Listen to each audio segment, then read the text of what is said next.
The petition, filed late on Wednesday night, urges the justices to intervene quickly and affirm that the president has the authority to impose tariffs on foreign nations under emergency powers, a move Trump has consistently defended as essential for protecting America's economic and national security interests.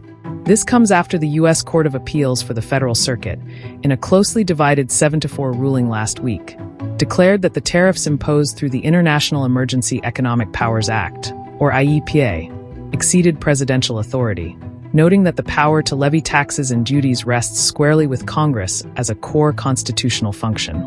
The ruling, if it stands, could not only strike down one of Trump's most high-profile trade policies, but also force the United States to refund billions of dollars collected in tariffs from foreign imports, potentially derailing both economic and diplomatic negotiations already in progress.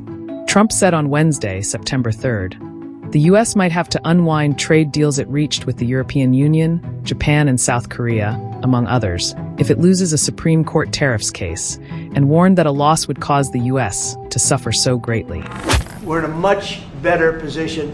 We have trillions of dollars coming into our country. If we didn't have tariffs, we would be a very poor nation, and we would be taken advantage of by every other nation in the world, friend and foe. We're not going to let that happen. And we have a very, very big case in the Supreme Court. I can only say this, our country has a chance to be unbelievably rich again, but it can also be unbelievably poor again.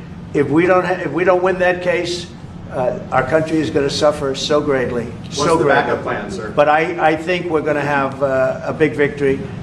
Trump had originally justified these tariffs by declaring an economic emergency back in April, arguing that persistent trade imbalances were undermining domestic manufacturing and had grown into a threat to national security, thereby triggering his powers under the International Emergency Economic Powers Act. Lawyers representing small businesses that had challenged the tariffs struck a confident note, arguing that the levies were unlawful, harmful, and jeopardizing the survival of thousands of enterprises, and expressing hope that the Supreme Court would swiftly bring the matter to a close in their favor.